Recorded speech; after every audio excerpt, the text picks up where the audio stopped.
see it both ways, let's run back the film. Only keep it real, player, tell me how you feel. Knowledge is the key to the game of the skills. Champions of the world, highlights on the field. Ball in the air, make the world go round.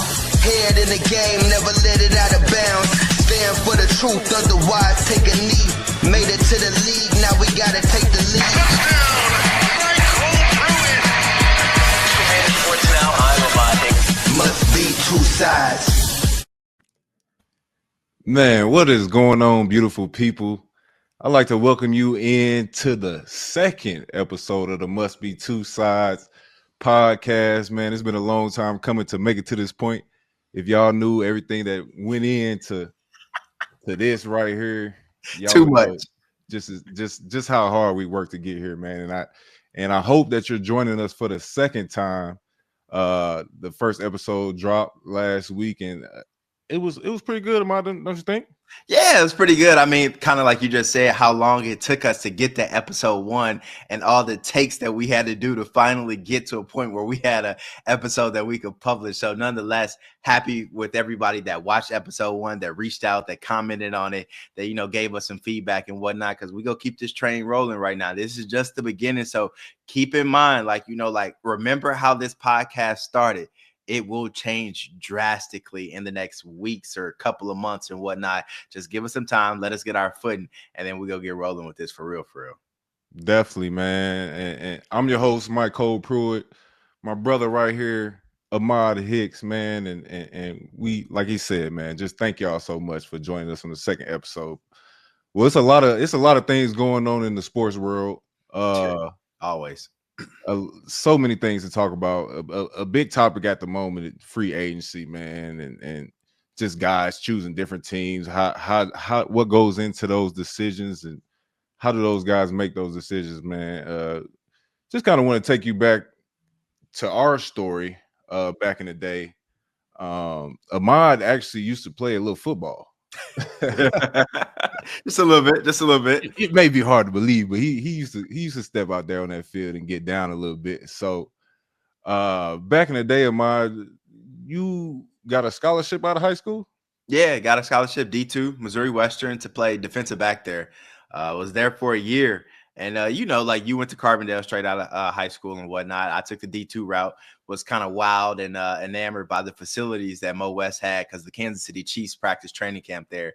So Coach Reggie Trotter, that's my guy. It's actually funny full circle moment. His wife, Jen Bagley, who was the head softball coach at Mo West, is now the head softball coach out here in Minnesota at St. Thomas, and he's the defensive back coach out here for their football team. So it's wild. The first coach that ever recruited me is now here, living like 35 minutes away from me in Minnesota. So it's really, really wild. And before NIL and transfer portal was a thing, I did have an opportunity to kind of leave Mo West and go somewhere that kind of further my academics. MyCole told y'all in the first episode, Mama and Papa Hicks don't play. And so I kind of knew I needed to be somewhere that could further my academics. So I'll never forget, I literally had 2 schools in mind. Well, 3. It was Mizzou, but I knew if I went to Mizzou, my football career was over. I wasn't really rocking with that. And then Missouri State, Southern Illinois, Carbondale. Was almost enrolled at Missouri State. They had a spread offense. I was like, all right, I'm about to go there. I'm about to get on the field, play receiver. I tell Cole, he's like, man, what? He's like, what are you talking about? He was like, no, bro, come to Carbondale. Like, don't go to Missouri State. Like, I'm gonna talk to the coaches and everything. And I was like, they got a pro style offense, only 2 receivers play, and 1 receiver like 6'5", and the other one a speedy guy. And I'm like, I don't know.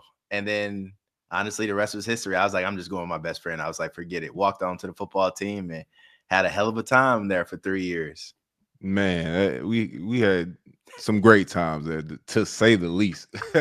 Some wild times. Oh my gosh, man. We got on the phone. I told him, look, man, you don't need to be nowhere else, brother. Pull up on me. We're gonna be roommates. We're gonna have a great rest of our college experience. And that's exactly what we did. Football for me took off. It did. And then that's where you kind of learned that you needed to explore your other options and explore your second career. And absolutely, that's how you got started. That's where you got started into your next journey, man. And that's where the must be two sides came into play. Because it was Yeah. like obviously wanted to be a professional athlete, but I'll be real with my viewers. Like I didn't take college football as serious as I should have, nor was I nowhere near as talented as MyCole. So it wasn't like I could just show up and go out there and ball out. Like I had to put in the extra work. I had to be focused, get the rest, eat right, do all the little things that I now know that I'm grown and can kind of look back. But I didn't do that back in the day. But I like to tell people all the time, I don't regret anything that happened to me. Like I had an opportunity to play. First year had to sit out, but my second year got hurt. I want to say like second week of training camp, pulled my hamstring. And for those who don't know, when you're a walk-on, like when you get hurt, you're done. Like, you know what I mean? Even get another opportunity. They just go to the scholarship guys. So I had worked my way up from fourth string to like second, third string and was, vying for a spot on the team, got hurt. So I was bummed about that. Senior year, was really passionate about playing, had a great summer. And then literally a week before training camp, found out I had a stress fracture in my shin. Like it was so bad that after summer workouts, I couldn't even like step down for real. So it bummed me out, seeing MyCole having all that success on Saturdays and knowing that I probably could have helped my team contribute in some way. But it taught me a lot about life and that, everything doesn't always go your way. And you sometimes just got to make the most out of nothing. And, I made the most out of all the resources that we had at Carbondale to kind of help further my academic career and taught me a lot about life and how to be a journalist, how to be an athlete, but also there must be two sides of everything, like how to better educate myself to interview athletes. And I think I wouldn't be that good if I didn't stay inside those type of locker rooms and be around my guy like MyCole and all my other college teammates that, shout out to those that are watching right now. Well, definitely, man. That I feel like that fits right into our topic for the day, just the free agency and how I kind of got on the line and recruited a little bit and told, hey, Ahmad, come on over. It's gonna be a good time. So come on over here, and my recruiting tactics worked. It did work. Honestly, you didn't have to sell me too much though. It was just the fact that, like, all right, you should have saw my first school, Cole. You never came up there. You remember our freshman year when we were redshirted, like we were connecting at Mizzou homecoming and whatnot because my school had nothing going on, like to party wise and whatnot. So it didn't take much to get me to Carbondale. I'll say that. Nothing at all. Definitely, man. And look, I done been through this free agency thing a few times. I'm currently in the midst of it right now. So I know a little thing or two. And I've been a part of some recruiting tactics before. I know guys do that on the usual to get some of these big names to come to their teams, man. And a huge name that's in the news cycles right now, Aaron Rodgers. Man, what's up with Aaron Rodgers? He's taking a long time to make his decision, contemplating retirement. What is this man gonna do? Man, I don't know, but I'll tell you just from the journalist side of things, it's frustrating, man. It's like Brett Favre and that saga that Aaron Rodgers hated for so long when he was in the waiting to get that quarterback spot in Green Bay. Now it's happening all over again. You should have saw our news cycles and the social media feeds here the past 2 to 3 weeks talking about Aaron Rodgers. I mean, every other day it was network versus network. Like, oh, Aaron Rodgers is gonna do this. Oh, Aaron Rodgers says this. Oh, Aaron Rodgers is thinking Minnesota Vikings now or the Giants or the Steelers. And it's just like, bro, it's annoying in Minnesota for a journalist because it's like, what this team has. And they drafted a young quarterback in JJ McCarthy last year to kind of, right all their wrongs, to be a young franchise quarterback that they can build with and not have to pay multi-million-dollar contracts and things like that. And then you got this guy like Aaron Rodgers just drawing this out, knowing that teams want him, but him being like, well, I'm taking my time and things like that. Like, I don't know. Like, if you can speak on this, like, because I know, like, you're not at the level that Aaron Rodgers is, but it's kind of like, bro, why do y'all do that in the offseason? Like, why do big stars take so long to pick and sign with the team? Because we all know it's clear as day, like, where you need to go, where the best situation is. But now you got a guy like Aaron Rodgers holding up a guy like Russell Wilson, who wants to sign somewhere and has a team where he wants to go, allegedly, but the team is not going to, roll the dice or do anything right now until they find out where A-Rod is going. Yeah, man. I just feel like, obviously, like you said, Aaron Rodgers is a special case. Mm-hmm. He's earned a certain amount of leeway in this league, as we saw last year at how much leeway the Jets gave him. I don't know if teams are going to be willing to do that same thing again, but as far as making a decision, they're going to give him his time and let him decide if he wants to retire, if he wants to continue on building his legacy. This is going to be his third team now, so it's a lot of things for him to think about. Obviously, last year and the year before that, it didn't work out well with his second team. So that decision on what's going to be this third team and how am I going to finish out my career, that's a big decision for him. And as far as Aaron Rodgers, I think he's earned a little bit of leeway in, okay, I need my time to make my decision. And it's not like teams are starting OTAs yet. He's still got a little bit of time in between that. Right. And as long as he does it before the draft, I don't think it's really messing up these teams' decisions. It may be pushing some of the guys that's behind him, their decisions off a little bit. But like I said, he's earned some of that right to be able to do that, I believe. So you agree? Let me ask you this. I'm putting you on the spot. Do you agree with all the offseason antics that we see from a quarterback like Aaron Rodgers, where they need to go to the darkness retreat? They're going to skip this organized team activity or this mini camp or whatever to kind of do what they need to do to get themselves ready. Like, is it once you reach a certain star level, you just kind of get a little leeway to do what you want to do in the offseason? Or do you think, like, as a player, you know, like who's on a team, they're like, come on, bro, like sign, let's get this ball rolling so you can get here and we can go out, like you said, and recruit and go get some other stars to join this team? So no, I don't agree with that. I don't agree with skipping mandatory team activities to do whatever it is that this man was doing. Ain't no telling if he was actually doing what he said he was doing. But Well, it's a Netflix special out there. Apparently, I don't know. I didn't watch it though. It didn't pique my interest. yeah, man, he's a different type of character. Right. Plain and simple. I don't agree with doing some of that stuff. Especially at the quarterback position. That's obviously the most important position on the team. You really can't get anything done without the starting quarterback being there in the offseason, because that is the most important time to be getting down some of this timing, getting down some of these reps, learning a new playbook, which obviously he's going to have to do. He's going to be leaving the Jets, going to a new coordinator, learning a new playbook, learning your new receivers, and really gaining that leadership or earning that leadership role within the team and within that locker room. I believe that it's very important to get in there at the start of OTAs and get that ball rolling. And what Aaron Rodgers did last year, that's not really team oriented. I wouldn't say, and I wouldn't move around like that. Do If you it was think me. it's warranted for the media to get frustrated with how Aaron Rodgers is dragging this out? Or do you think we don't have a legitimate case to be frustrated? Because it's like, look, I get it. It's like you said, it's he's earned the right to take his time and kind of go about things the way he wants to go about them. But for us, like, you know, we got deadlines, we got stories to put out, we got bosses above us who are like, I want to know the latest on Aaron Rodgers. What's the latest? Can you talk about it? And I just know the last 2 to 3 weeks, when I talked to people around town, they were exhausted with this storyline, because every day it was like the needle was moving just a little bit more, but not a lot, you know, to bring the story to the finish line or anything like that. So do you guys think it's okay for media to get frustrated with how the players treat the offseason sometimes? Honestly, as far as player media relations, I don't feel like players should be worried about how the media is reacting to the things that they do or what they really think about how they're handling a certain situation.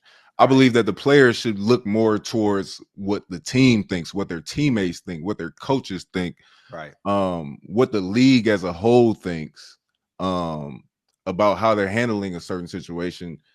And as long as Aaron Rodgers comes into his new team at the start of OTAs and is there and ready to work, doesn't miss anything that's mandatory, and shows himself to be an exemplary leader and an exemplary quarterback, I think all this right now is going to be forgotten. Right. Plain and simple. How does it play out with you guys? Because this is my thing, bro. What is the athlete doing? You got big name guys that you're friends with, that you're former teammates with.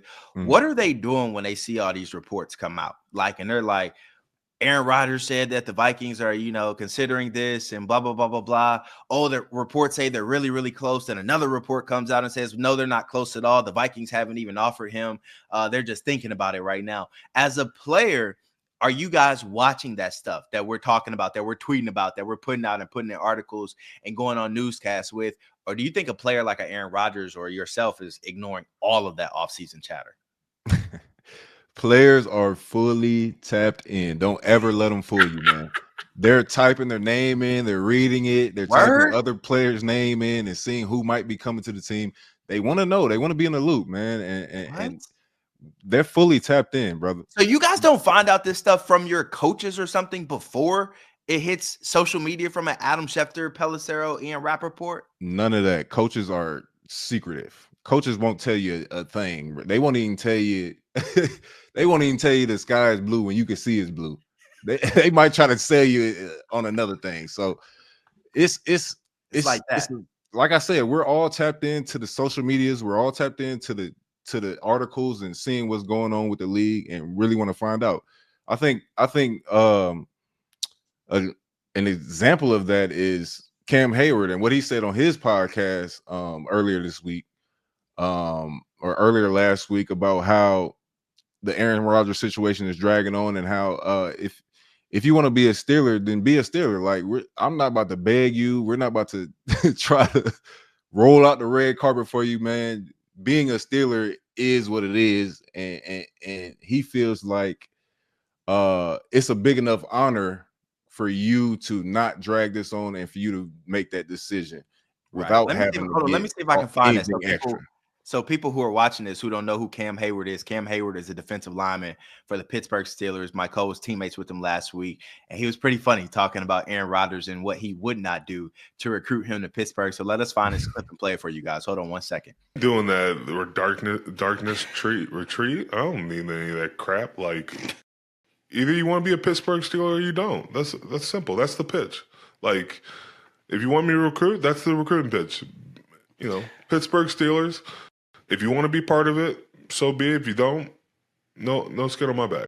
All right, so you guys just saw that clip from Cam Hayward, him basically saying he's not going on any darkness retreat to recruit Aaron Rodgers to the team. So, Cole, to what extent are you doing to find out if you're going back to Pittsburgh? Because does this situation hinder your process? And if a team is reaching out to sign you, or are you kind of like at a point in your career where the number is what it is, and the team kind of already knows and have that, calculated into their strategic plan for the next season?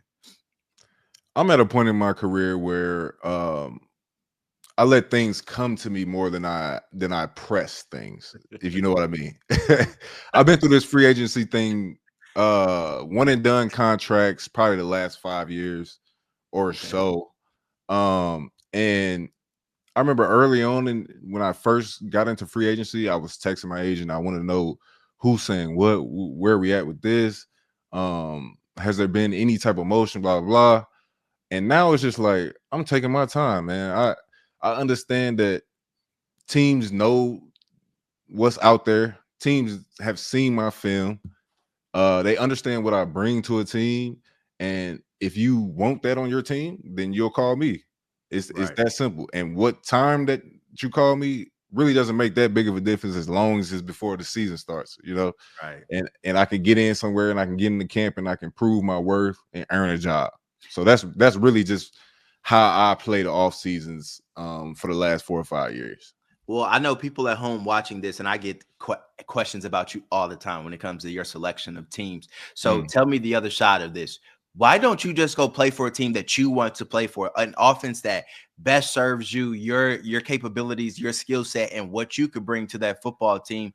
Or is it not even like that? Do you just have to go where you're wanted, or is it a numbers game? Tell people at home kind of what plays into the, your situation and how you factor out, where you're going to play the next season.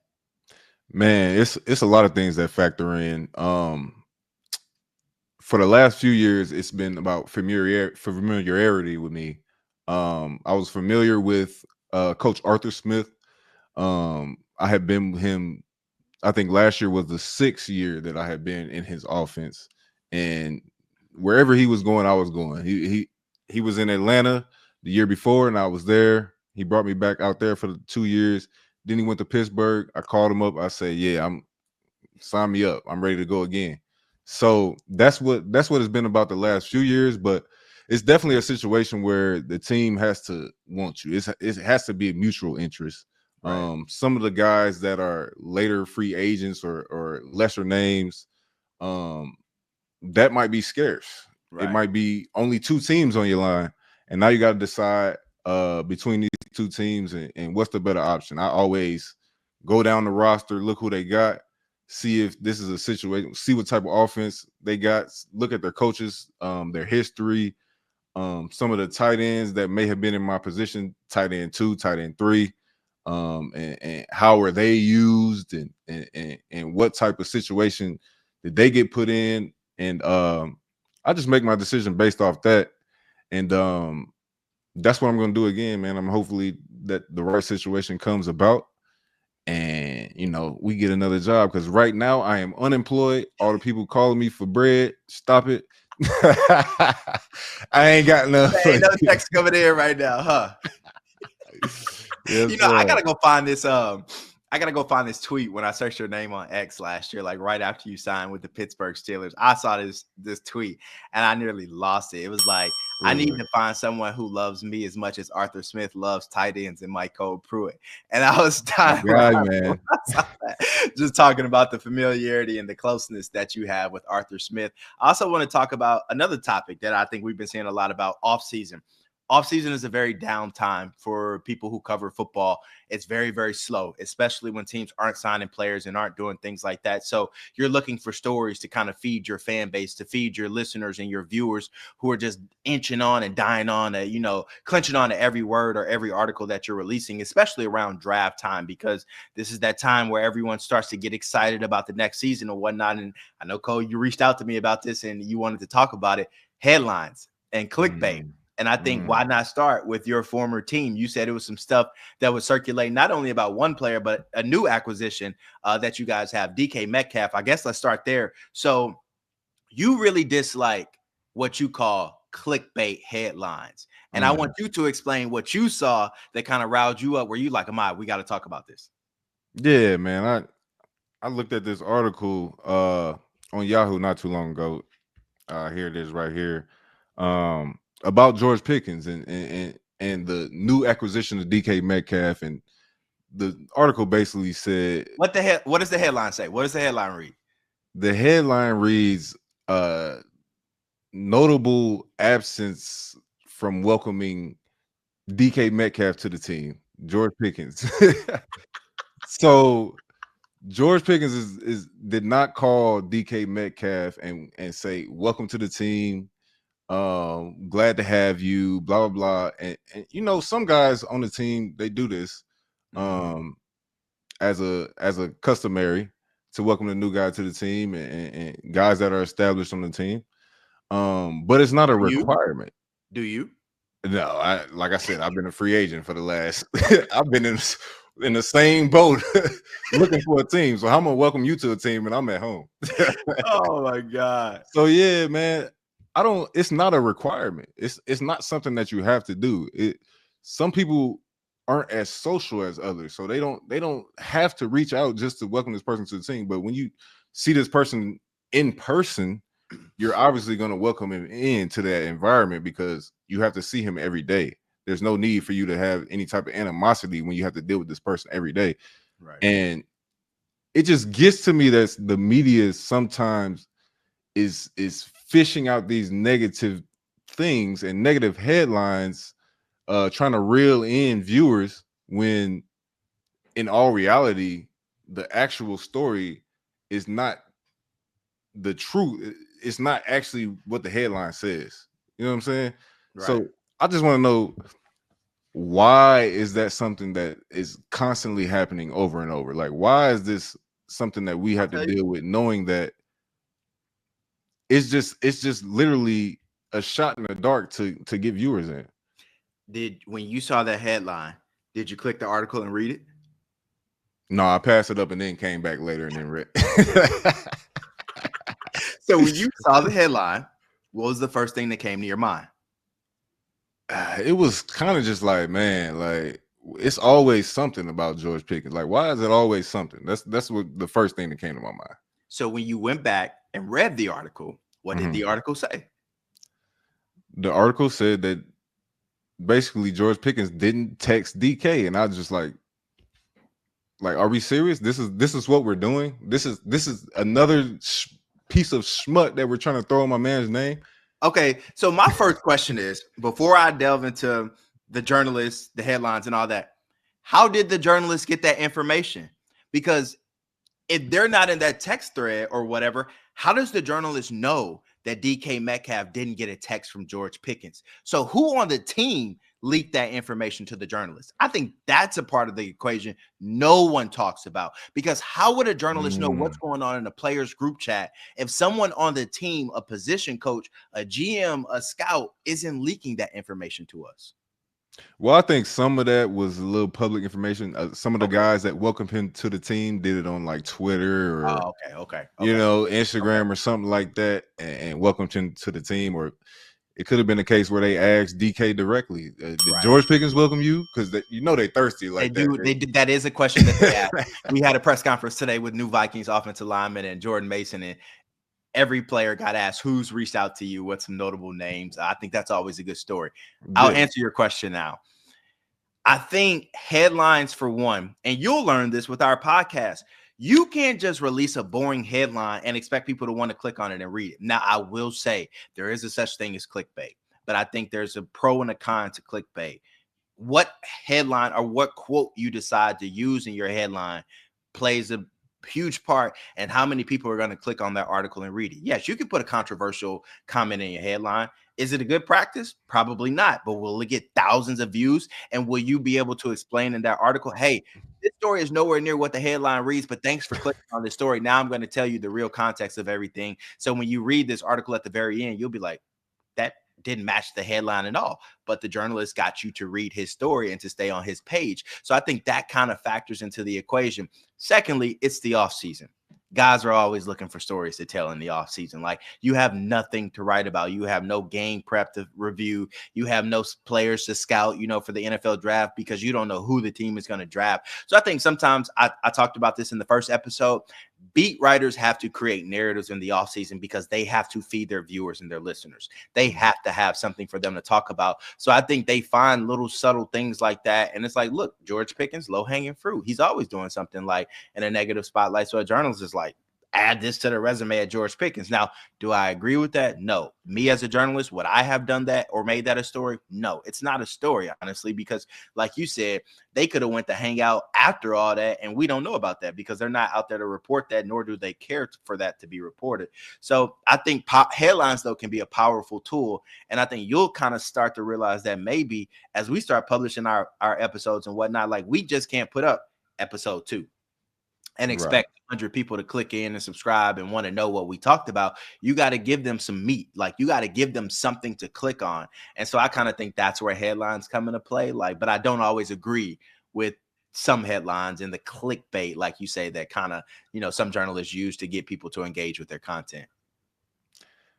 You know what? That's a fair assessment, and I didn't look at it from that side. Must be two sides. But it's definitely two sides to every story. And I Right. appreciate you giving us that insight, man. It just sometimes it just seems kind of unfair, especially in a situation like George Pickens, where the man is just living his life, hasn't done anything wrong, but more negativity. And it just seems like he can't get away from it sometimes, even without even the antics that he shows sometimes on the field. So it just seems a little unfair, but I understand the bring job. up another scenario.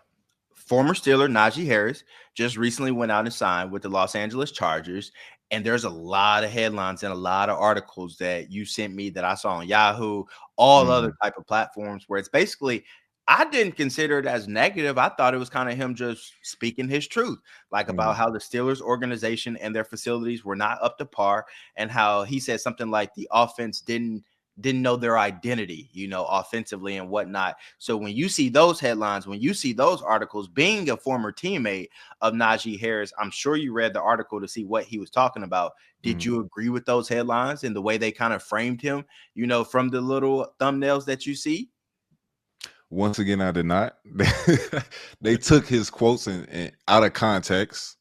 They basically said Steelers player has a throws shade on Steelers offense and He did. continues to do I saw that.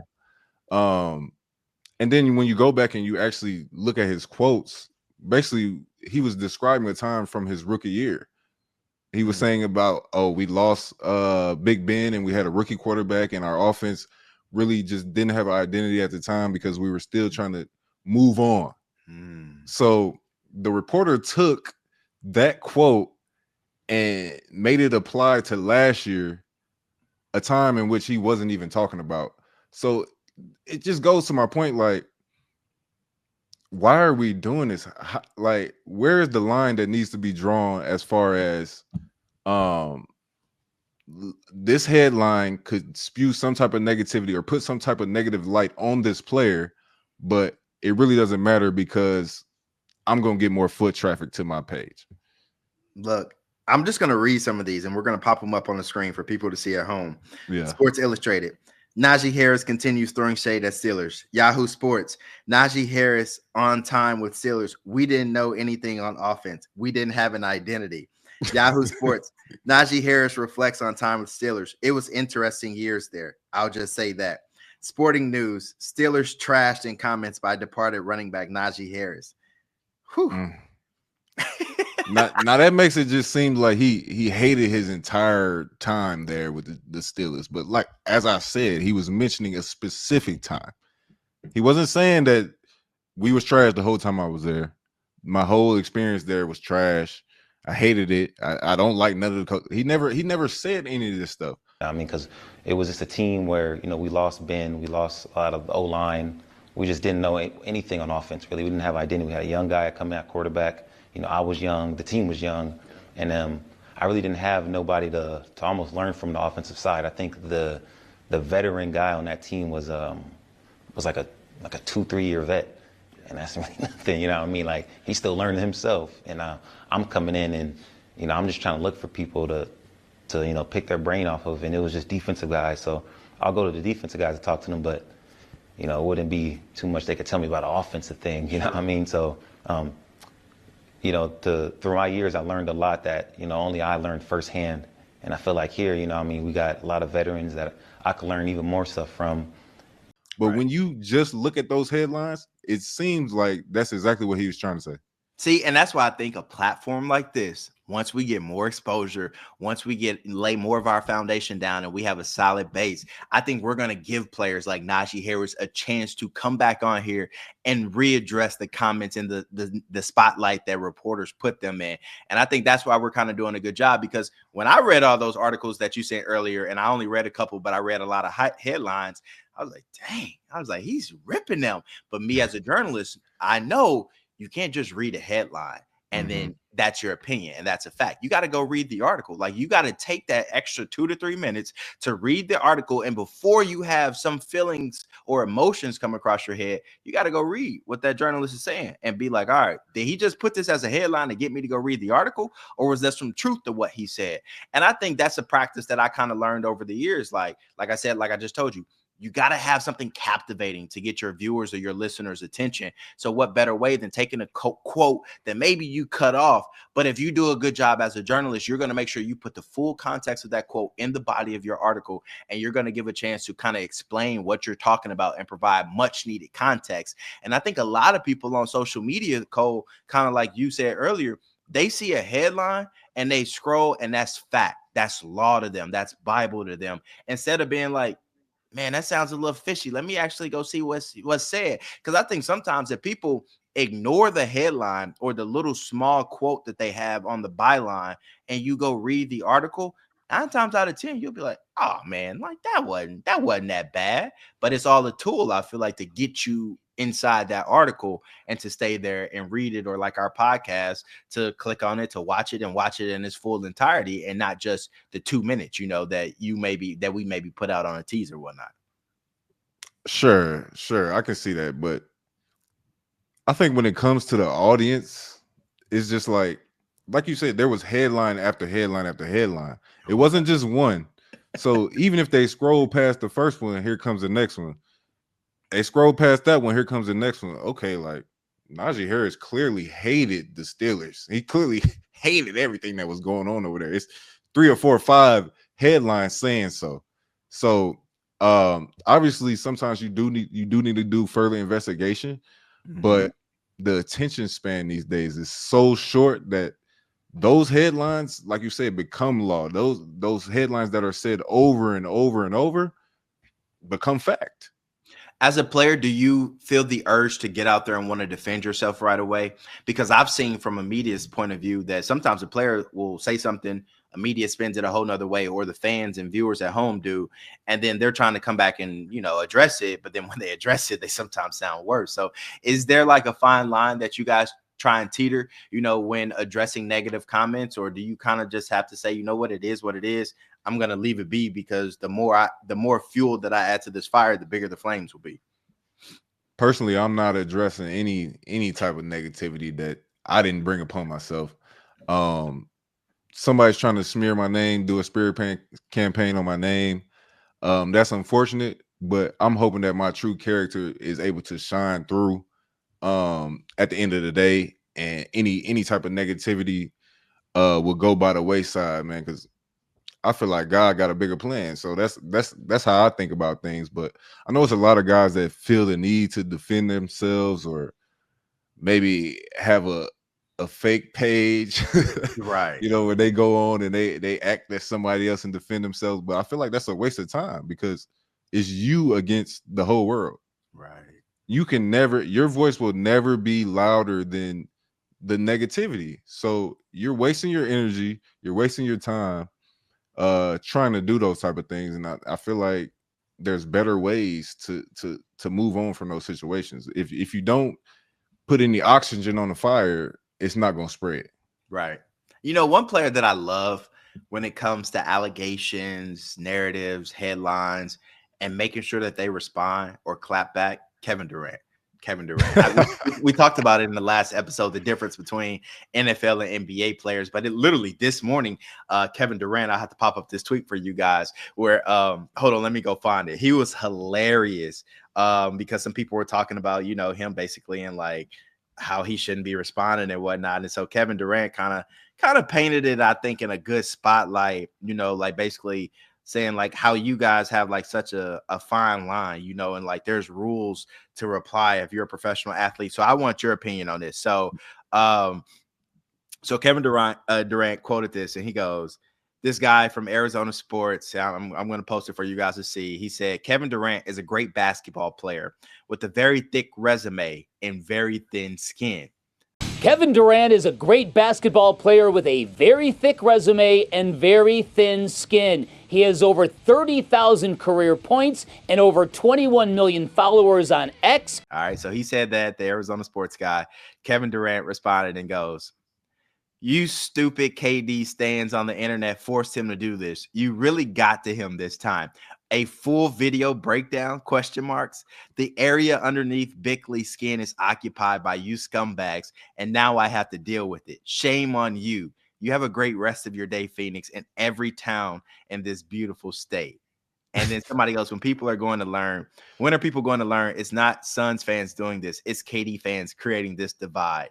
And then KD responded, hashtag blame KD. It's like, so I just feel like when you respond like Kevin Durant does, not only does it give you a chance to kind of like clear things up, but it also kind of gives fans a chance to connect with you on more of a personal level, because they're like, look, he's human. This affects him too. Like, you know what I'm saying? So like, and then he also responded on one of them, I think, and he was like, I'm rich. I'm not supposed to respond. I forgot, blah, blah, blah, blah, blah. But, you know, he's like, I can do what I want to do. So like, my thing is, why don't more of you guys take that approach? Because I feel like that kind of helps the platform that Kevin Durant is on. I definitely think that Kevin Durant can speak his mind whenever he wants to. And if he chooses to do that over and over again on Twitter like he does, that's his personal decision, and it's been working for him. But like I've said about continuous other guys, that Kevin Durant is also a special case. Right. Kevin Durant has been doing this his whole career. Right. So he's gone through the hardships of the news cycles about KD having a fake page, and KD has this thin skin, and continued negativity spewed at him because of how he responds. A lot of us aren't trying to go through that same thing. Like, we seen him just go through and endure. Like, why would I put myself through that when I don't have to? Right. That's his choice. He can choose to do that, and he continuously does, but it comes with something. Right. It comes with, I have to spend my energy somewhere other than where I actually want to put it at. Kevin Durant doesn't have a family and kids or anything like that, so he might have a little extra free time. He might. So you say something bad to him, I'm already on Twitter. I seen it within 5 seconds. I'm, like I said, searching your name up, seeing what they talking about. That's exactly what he's doing. And he's going in there and he's responding to these people and expending his energy to do so. But it's not positive energy. He's matching negative energy with negative energy, and it's really draining at the end of the day. That's what he won't tell you. Well, my question for you is then draining. on the other side of this, then, Cole, why do y'all players go look for what people are saying? And half the time, it's not even journalists that are saying these things. Like I said in the first episode, it's people in their mom's basement. So, like, why are you guys even going to search your name and to see what journalists and media are saying about you, when really whole time it's these aggregators who are like taking the positive of what you said, but only quoting the negative part. And now it's like, well, the journalist looks bad because, well, we got the full quote, but the aggregator only chose to use this specific part of the quote. But now we're the villain because we put out your full context. Like, so why do you guys even go put yourself or open up Pandora's box looking for your name on social media? Honestly, it's the hardest thing to do not to do that. Like, it's kind of just the culture that we've grown up in at this point in time. Like, the social media culture and the like culture and the comment culture that is so prevalent these days that it's almost impossible not to really do that, because if somebody's saying something positive about you, it's of course a dopamine hit. And if somebody's saying negative things about you, you could use it as motivation. You could possibly you know what I'm saying, use it as a way to, in Kevin Durant's case, blow off some steam. So it's definitely just a natural thing to do. Like, I'm sure even as a media personality that you've looked up your name before and seen some of the comments that people may have said, okay, Ahmad, you're doing a great job on the news. You're doing this, and this, along with some of the negative comments that come with that. Can you admit that you've done that before? Yeah, absolutely. Absolutely. Especially after you do like a controversial story or something like that. Like, when I did my commentary on the St. Louis Blues and the St. Louis Cardinals during the pandemic, when every professional team was coming out and saying stuff like, you know, oh, we support Black Lives Matter, you know, we're with the movement, blah, blah, blah. I think like two of the only teams that didn't come out, like across like NHL, MLB, NBA, NFL, was the St. Louis Blues and the St. Louis Cardinals. Like, of course, like, go figure. It was the two teams who have a history of somewhat being racist to their players and their fans and whatnot. But so yeah, I put out that article, called them out. It was like a 3,000 word, you know, opinionated commentary. Just okay. Hey, sorry, my dog's shaking back here if y'all heard that.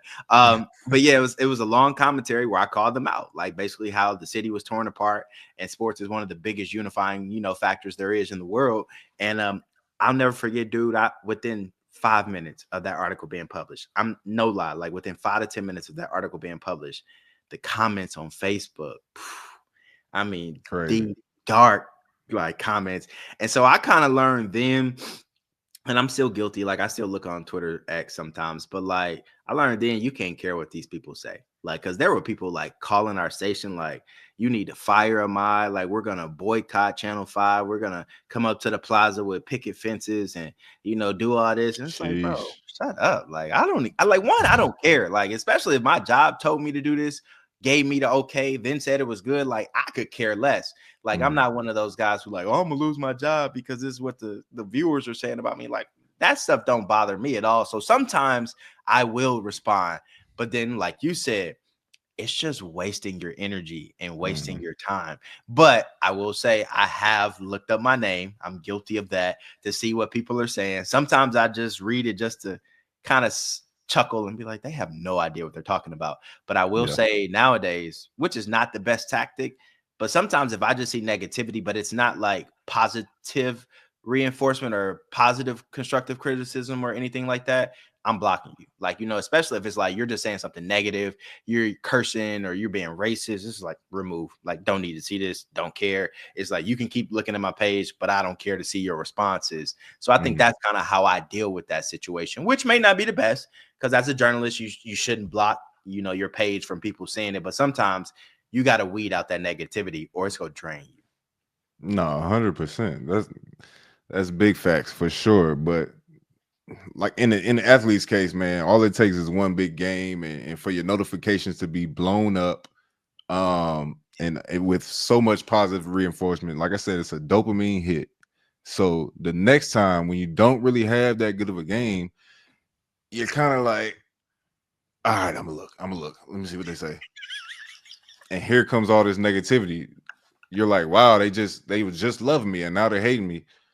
So it's a roller coaster sometimes, and it's obviously not really healthy to really deep dive into those comments, but we're all guilty of it, and it's a hard thing to avoid.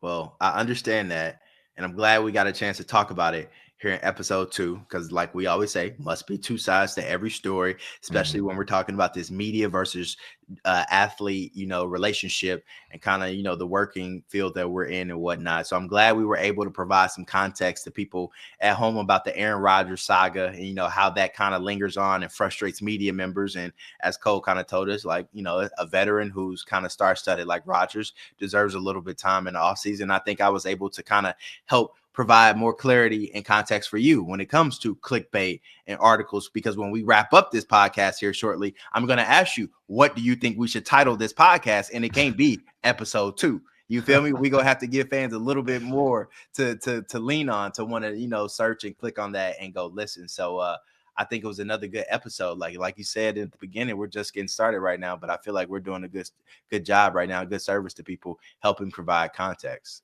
Definitely, brother. And this is only the beginning. We gonna keep doing it. We're gonna keep providing the truth to these people and make them realize that it is two sides, and my opinion matters, your opinion matters, and hopefully we get down to the truth at the end of the day. Absolutely. So we appreciate y'all once again tuning in to episode 2 of the Must Be Two Sides podcast. Make sure y'all like, follow, subscribe to our YouTube channel, whether you download it on Apple Podcasts, Spotify, whatever. Find us on Facebook, Twitter, Instagram, you name it. Keep commenting, keep following, keep sharing it with all your friends. Reach out to us. Let us know what you want to hear about, what we could be doing better, etc. We got tough skin, like we just talked about. He a league player. I'm a journalist. You're not going to hurt our feelings. You're not going to ruffle our feathers, because we're going to be right back in front of these cameras providing some more stories and some more context in the weeks to come. And if you're lucky, your comment might get on the show. Appreciate y'all. We'll see y'all for episode 3 coming up soon. Yes, sir.